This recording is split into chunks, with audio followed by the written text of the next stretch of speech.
కవిత గారు ఇప్పుడైనా మీరు ఇతర పార్టీ ట్రాప్లోంచి బయటపడండి. ఒకవేళ మీకు సొంతంగా పార్టీ పెట్టుకొని ముందుకెళ్ళాలని మీకుంటే సంతోషిస్తాము.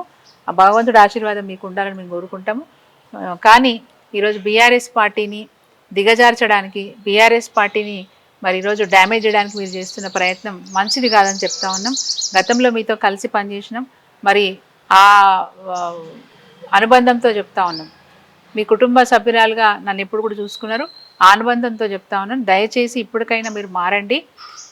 మీరు ఇప్పటికైనా ఒక పార్టీ పెట్టుకొని నడిపించుకోండి. చాలా బాగుంటుంది. మీకు గౌరవం పెరుగుతుంది. దానివల్ల గౌరవం పెరుగుతుంది తప్ప ఈ విధంగా మీరు బీఆర్ఎస్ పార్టీని టార్గెట్ చేసుకోవడం, ముఖ్యంగా నాన్నని ఇబ్బంది పెట్టకండి. నాన్న ఇప్పటికే చాలా బాధపడతా ఉన్నారు.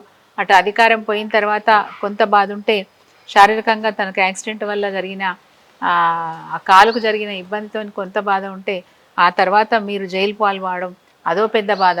మీరు బయటకు వచ్చి మళ్ళీ నాన్న మాటలు మాట్లాడడం అది ఇంకా పెద్ద బాధ. లెటర్ గురించి మీకు మీరే బయట పెట్టుకున్నది బయట అందరూ అనుకుంటున్నమాట. సో ఇన్ని విషయాలు జరుగుతూ ఉన్నప్పుడు మీ నాన్నగారు ఎంత బాధపడుతున్నారు అనేది మీరు ఆలోచించండి. మానసికంగా వారిని ఎంత క్షోభకు గురి చేస్తున్నారు మీరు ఆలోచించండి. ఇప్పటికైనా మీరు దయచేసి బీఆర్ఎస్ పార్టీ ఒక కుటుంబం లాగా పనిచేస్తుంది, క్రమశిక్షణతో పనిచేస్తుంది. ఎక్కడ అవినీతి జరగలేదని మీ మనసు కూడా తెలుసు. లేని అవినీతిలో అంటగట్టడానికి ప్రయత్నం చేసి అటు తప్పుదోవలో పోతున్న కాంగ్రెస్ పార్టీ, ఈ రాష్ట్రాన్ని ఆగం చేస్తున్న కాంగ్రెస్ పార్టీకి మీరు ఇంకా వారిని ఎంకరేజ్ చేస్తూ ఊతమిస్తూ వెళ్తున్నట్టుగా అనిపిస్తుంది.